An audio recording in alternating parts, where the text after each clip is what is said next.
Welcome to SV6 news సమగ్ర సమాచార వారధి. కాంగ్రెస్ ప్రభుత్వాన్ని బ్లేమ్ చేయడానికి అధికారులు స్థానిక ప్రజాప్రతినిధులు పనిచేస్తున్నారని బ్రాహ్మణవాడి, పాటిగట్ట, అమీర్పేట్, రాంగోపాల్పేట్ ప్రాంతాల్లో డ్రైనేజ్ వ్యవస్థ అస్తవ్యస్తంగా ఉండడంతో బ్రాహ్మణవాడి ఇళ్లలోకి మురికి నీరు వచ్చి ప్రజలు ఇబ్బంది పడుతున్నారని, నివాసం ఉండలేక ఇల్లు ఖాళీ చేస్తున్నారని, ఈ సమస్య వెంటనే పరిష్కరించాలని కోరుతూ సనత్ నగర్ నియోజకవర్గం నుంచి కాంగ్రెస్ పార్టీ అభ్యర్థిగా పోటీ చేసిన కోట నీలిమ ప్రకాష్ నగర్ లోని వాటర్ వర్క్స్ కార్యాలయంలో అధికారులను కోరారు. వెంటనే ఈ సమస్యను పరిష్కరించే వరకు తాము కార్యాలయ ప్రాంగణం వదిలి వెళ్లేది లేదని అధికారులు స్పందించి స్థానిక ప్రజల సమస్యలు తీర్చాలని డిమాండ్ చేశారు. కార్యాలయ ప్రాంగణంలో విలేకరులతో మాట్లాడుతూ చిన్నపాటి వర్షానికి ఇళ్లలోకి డ్రైనేజ్ నీరు చేరడంతో చిన్న పిల్లలతో ఇళ్లలో ఉండలేక ఆ ప్రాంతం నుంచి ఖాళీ చేసి వెళ్లిపోతున్నారని ఆవేదన వ్యక్తం చేశారు. అధికారులు ఆ ప్రాంతానికి వెళ్లకుండా నిర్లక్ష్యం వహిస్తున్నారని, వెంటనే ఈ ప్రాంతాల్లో ఉన్న డ్రైనేజీ మాన్యువల్స్ ను, ప్రధానమైన పైప్ లైన్స్ ను శుభ్రం చేయకుండా తూతూ మంత్రంగా పైప్ లైన్స్ వేసి ప్రజలను ఇబ్బంది చేస్తున్నారన్నారు. అత్యవసరంగా వర్షాకాలంలో ఎలాంటి ఇబ్బందులు లేకుండా ప్రజలకు సమస్యలను పరిష్కరించాలని విజ్ఞప్తి చేశారు. అధికారులు ప్రభుత్వాన్ని బ్లేమ్ చేస్తున్నారని, వెంటనే ప్రజల సౌకర్యాలు మెరుగుపరచాలని ఆమె డిమాండ్ చేశారు. ప్రకాష్ నగర్ లోని వాటర్ వర్క్స్ శివరాజ్ బోర్డు కార్యాలయంలోని జీఎం కెఎస్ వినోద్ కుమార్ ఆమె విజ్ఞప్తి చేశారు. కార్యాలయం ముందు బైఠాయించి ప్రజల ఇబ్బందులను అధికారులకు వివరించారు. ఉన్నతాధికారుల దృష్టికి తీసుకువెళ్లి వెంటనే సమస్యలు పరిష్కరించాలని ఆమె డిమాండ్ చేశారు. ప్రాబ్లం అనేది ఈ ఇళ్లలోకి నీళ్లు వెళ్లే ప్రాబ్లం అనేది కాంగ్రెస్ గవర్నమెంట్ వచ్చిన తర్వాత మొదలైందన్న. గతంలో ఎవరైతే ఇక్కడ లోకల్ కార్పొరేటర్ కానీ ఇంకా లోకల్ ఎమ్మెల్యే గారు కూడా ఎన్నోసార్లు వచ్చి మాట ఇచ్చి వెళ్ళిండు, కానీ ఆ ఒక ప్రాబ్లమ్ని సాల్వ్ చేయలేకపోయిండు. మళ్ళీ దేనివల్ల తను ఈ యొక్క ప్రాబ్లమ్ని సాల్వ్ చేయలేకపోయిండు, అది మాకు కావాలని ఇప్పుడు మేము వాటర్ వర్క్స్కి వచ్చి అడగడం జరుగుతుంది. ఎంబీటీ నగర్ పార్టీగడ్డ నుంచి నేను మాట్లాడుతున్నాను. నేను పుట్టి పెరిగింది అక్కడనే బస్సులో. మెయిన్ ప్రాబ్లం ఏంటంటే అంజయ్ హోటల్ ఎదురుగా 14 to 15 years నుంచి అని డైలీ మార్నింగ్ తెల్లారి లేచి బయటికి ఏదైనా పనికి వెళ్దామని చూసేవారికి ఇంటి ముంగడి నుంచి డ్రైనేజ్ వాటర్ కంపల్సరీ వెళ్ళడం జరుగుతుంది. ఆ డ్రైనేజ్ వాటర్ వెళ్ళడం వల్ల ఇంట్లో చిన్నపిల్లలకు ఆరోగ్యం బాగుండటం లేదు. ఎన్నోసార్లు వాటర్ వర్క్స్కి వచ్చి కంప్లైంట్ ఇవ్వడం జరిగింది. ఆ విషయంలో ఎట్లాంటి స్పందన తీసుకోకుండా డిలే చేస్తున్నారు. దేనివల్ల డిలే చేస్తున్నారో మాకు తెలియట్లేదు. అది తెలుసుకుందామని ఇప్పుడు ఈ వాటర్ వర్క్స్కి వచ్చి మేము నిల్చడం జరుగుతుంది. అధికారులు అందరూ వచ్చి మాకు సమాధానం చెప్పేంత వరకు మేము ఇక్కడనే ఉండి వాళ్ళు ఏం చెప్తారో విన్న తర్వాతనే మేము వెళ్తామని నిర్ణయించుకున్నాము. మా ఒక ఈ ప్రాబ్లమ్ని కంపల్సరీ సాల్వ్ చేయాలని మా ఒక మనవి. నేను నెంబర్ 1కి మెయిన్ రోడ్లో ఉంటాను. నా ప్రాబ్లం కూడా సేమ్, సివరేజ్ అవుట్పుట్ వెళ్ళట్లేదు. 3 months కంటిన్యూ తిరిగాను. ఒక 6 రిప్రజెంటేషన్స్ ఇచ్చాను. ఒక్కదానికి కూడా ఫార్మల్ రిప్లై లేదు. ఎంత క్యాజువల్ రిప్లై అంటే ఈ ప్రాబ్లం సాల్వ్ కాదండి, ఇది కాదండి, మేము చేయలేమండి. ఇంత క్యాజువల్ రిప్లై. అది ప్రాబ్లం యాక్సెప్ట్ చేసి సొల్యూషన్కి వెళ్తేనే ఉంటుంది. ప్రాబ్లమే యాక్సెప్ట్ చేయరు. ప్రాబ్లం యాక్సెప్ట్ చేసి సొల్యూషన్ ఎక్కడి నుంచి వస్తుంది? ఇంకా మా తల్లపి మాది అంటే ఎట్లాగా? ఇంత చేసి ఇంకో లైన్కి కలుపుకోమంటారు. అది 2 లక్షలు ఖర్చు అవుతుంది. తీరా అది చేస్తే అది కూడా పని చేయట్లేదు. అసలు పని చెయ్యని రికమెండేషన్ ఎందుకు ఇస్తున్నారు? ఉన్న ప్రాబ్లం సాల్వ్ చేయడం, ఆల్టర్నేటివ్ రికమెండేషన్ ఇస్తారు. ఆ రికమెండేషన్ కూడా పని చేయదు. రైట్. సో ఇప్పుడు ఆల్రెడీ కొంతమంది వెళ్ళిపోయారు. నేను ఇంకొక 3-4 days దూరంలో ఉన్నాను వెళ్ళిపోవడానికి. ఒక 2 రోజులు వర్షం పడుతుంది. ఆ నీళ్ళన్నీ వచ్చి నా సంప్లో కలిసిపోతాయి. I cannot use the water, I cannot use anything. I have 4-5 days to leave my house. నేను అక్కడే పుట్టి పెరిగానండి. నేను 56 yearsలో ఇప్పటి వరకు నేను ప్రాబ్లం చూడలేదు. లాస్ట్ 6 months నుంచి సివియర్గా వాటర్ అవుట్లెట్స్ అన్ని క్లోజ్ చేసేసారు. మాకు ఇంటిమేషన్ ఇవ్వలేదు. మేము వెళ్ళి అడిగితే ఎవరికి చెప్పుకుంటారో చెప్పుకోండి అంటున్నారు. మీరు చూడండి, ఇక్కడ నేను రిప్రజెంటేషన్ ఇచ్చాను ఆల్రెడీ వాళ్ళకి. Hyderabad metro water works department వాళ్ళకి రిప్రజెంటేషన్స్ ఇచ్చాను విత్ ఆల్ ద ఇమేజెస్ తోటి ఇచ్చాను నేను. బట్ టిల్ నౌ వాళ్ళకి పేపర్స్ కూడా ఇచ్చాను నేను. బట్ ఇప్పటి వరకు ప్రాబ్లమ్ సార్ట్అవుట్ చేయలేదు. నాకు తెలియదు అది ఎట్లా ప్రాబ్లమ్ సార్ట్అవుట్ ఉందో నాకు తెలియదు, కానీ మాకు ప్రాబ్లమ్ సార్ట్అవుట్ అవ్వాలి. మేము కరెక్ట్గా ట్యాక్సెస్ పే చేస్తున్నాం, కరెక్ట్గా ప్రాపర్టీ ట్యాక్స్ పే చేస్తాం. ఇప్పటి వరకు గవర్నమెంట్ నేను చీట్ చేయలేదు. సో మా రిక్వెస్ట్ ఏంటంటే బేగంపేట్ బ్రహ్మణ్వాడి లేన్ నెంబర్ వాళ్ళకి రిక్వెస్ట్ ఏంటంటే మాకు ఈ ప్రాబ్లం ఇమీడియట్గా సార్ట్అవుట్ అవ్వాలి, లేకపోతే మేము ఆ ఇల్లులు కోట్ల రూపాయలు చేసే ఆ ఇల్లులు వదిలేసుకొని పోవాల్సి వస్తుంది. కనుక అక్కడ మళ్ళీ మార్పులు ఏమైనా వచ్చి అభివృద్ధి ఏమైనా అయిందనుకోండి, దాని మీద ప్రెషర్ వస్తుంది ఆ డ్రైనేజ్ లైన్స్ మీద.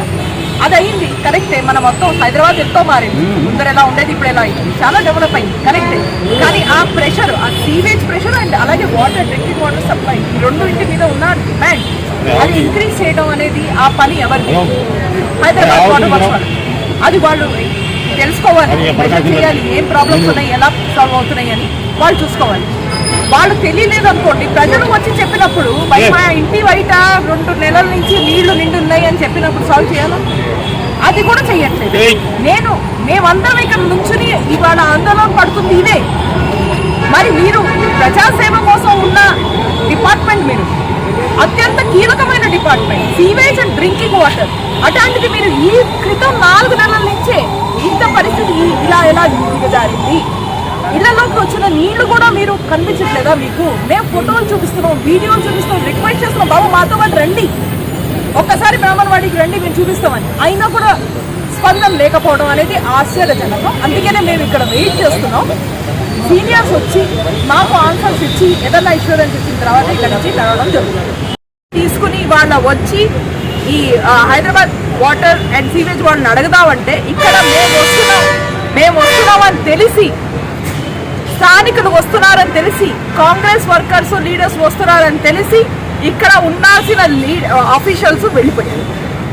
అయినా మా డెసిషన్ ఏమిటంటే మాకు కొన్ని సొల్యూషన్స్ కావాలి.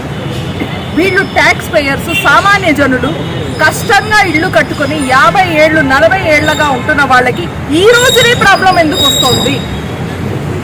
ఈ రోజునే ఎందుకు? 8 ఏళ్ల తర్వాత కాంగ్రెస్ ప్రభుత్వం వచ్చిన వెంటనే ఈ ప్రాబ్లమ్స్ ఎందుకు వచ్చినాయి? జిహెచ్ఎంసీ అలాగే ఇక్కడ స్థానిక బీఆర్ఎస్ బీజేపీ లీడర్స్ ప్రమేయం ఏమన్నా ఉందా? కాంగ్రెస్ ప్రభుత్వానికి ఒక పోర్ ఇమేజ్ తీసుకురావడానికి ప్రయత్నం ఏమన్నా ఉందా? లేదు అంటే ఈ ప్రాబ్లమ్స్ వెంటనే సాల్వ్ చేయాలి. ఆన్లైన్ వీళ్ళు గనక ప్రాబ్లమ్స్ రిజిస్టర్ చేస్తే సాల్వ్ అయిపోయినాయి అని తప్పుడు ఇన్ఫర్మేషన్ ఆన్లైన్లో వేయడం జరుగుతుంది. సో మీరు రికార్డు కనుక తీసి చూస్తే ఈ ప్రాబ్లమ్స్ ఏమి కనిపించవు. కానీ స్థానికంగా, ఎందుకంటే నేను అక్కడ కాంటెస్టెడ్ ఎమ్మెల్యే కాబట్టి అక్కడి నుంచి ఎప్పుడు వెళ్తూ వస్తూ ఉంటాను, అక్కడ అందరితో టచ్లో ఉంటాను కాబట్టి నాకు తెలిసింది ఏంటంటే దీంట్లో ఒక్క సింగిల్ ప్రాబ్లం కూడా సాల్వ్ అవ్వలేదు. నాతో మా మిత్రులు ఉన్నారు ఇక్కడ, సొంతంగా లక్షల రూపాయలు పెట్టుకుని డ్రైనేజ్ లైన్స్ కూడా వేయడం జరిగింది. ఆ పర్మిషన్ కూడా వీళ్ళు చాలా బాగా తిప్పి ఏడిపించి ఆ పర్మిషన్ ఏది వాళ్ళు సొంతంగా డబ్బులు పెట్టుకుంటా అంటే కూడా ఆ పర్మిషన్ కూడా కష్టంగా ఇచ్చారు. పొలిటికల్ మోటివేషన్ లేకుండా ఉంటే ఈ ప్రాబ్లమ్స్ ఎందుకు సాల్వ్ కావట్లేదు? నా ప్రశ్న ఇది. స్థానిక జిహెచ్ఎంసీలో ఉన్న బీఆర్ఎస్ వాళ్ళు కానీ, ఇక్కడ లేటెస్ట్గా యాక్టివ్ అయిన బీజేపీ వాళ్ళు కానీ ప్రజల్ని బాధ పెట్టి కాంగ్రెస్ గవర్నమెంట్ బ్లేమ్ చేయడం జరుగుతుంది. పార్టీ మొత్తం దేశంలో governance and performance and development అంటే అభివృద్ధికి మారు పేరు. ఎవరు దీంతో మభ్య పెట్టలేరు. ప్రజలు అంటే వాళ్ళకి ఏమీ ఆలోచన లేదనుకోవడం తప్పు. అందుకనే మా డిమాండ్లు మీట్ అయ్యేదాకా ఈ ఏరియా నుంచి మేము బయటికి వెళ్ళాం. మేము వెళ్ళిన కొత్త మనుషులు వచ్చి ఇక్కడ నుంచుంటారు. ఈ ప్రాబ్లమ్స్, బేసిక్ ప్రాబ్లం, ఇళ్లలోకి డ్రైనేజ్ నీళ్లు రావటం ఎప్పుడన్నా అది విన్నారా మీరు? అది ఎన్ని నెలల నుంచి నడుస్తుంది. ఇప్పుడు ఆ డ్రైనేజ్ నీళ్ళతో పాటు రెయిన్ వాటర్ నీళ్ళు కూడా వస్తుంది. ఈ 2 ప్రాబ్లమ్స్ సాల్వ్ అవ్వే ముందర మేము ఇక్కడి నుంచి వెళ్ళేది లేదు. ఈ బేగంపేటే కాదు, సనత్ నగర్ నియోజకవర్గంలో ఏ ఇంట్లో ఏ ప్రాబ్లం ఉన్నా అది నా ప్రాబ్లము, నా కుటుంబ ప్రాబ్లము. కాబట్టి సాల్వ్ అయ్యేదాకా ఇక్కడి నుంచి వెళ్ళేది లేదు. ఇప్పుడు మన బ్రాహ్మణవాడి నుంచి ఉన్న కొంతమంది స్థానికులు మీకు లోకల్ ఇష్యూస్ గురించి చెప్తారు. బేగంపేట్ బస్తీ విషయాల గురించి మాట్లాడడానికి ఇక్కడ హైదరాబాద్ సీవేజ్ అండ్ వాటర్ దానికి వచ్చాం. మెయిన్గా ప్రాబ్లం ఇక్కడ ఏమైందంటే సీవేజ్ అండ్ వాటర్ స్టాగ్నేషన్ మూలంగా సొంత ఇళ్ళు కట్టుకున్న వాళ్ళు కూడా ఆ ఇళ్ళును వదిలేసి బ్రాహ్మణవాడి ఏరియాలో అక్కడ ఆ ఏరియాని వదిలేసి వాళ్ళు రెంటెడ్ ఇళ్లలో ఉండడానికి వెళ్ళిపోయారు. ఈ పరిస్థితి వెనకాలన్న వాస్తవాలు మీ ముందర ఉండడానికి వాళ్ళు మిమ్మల్ని చూసాం.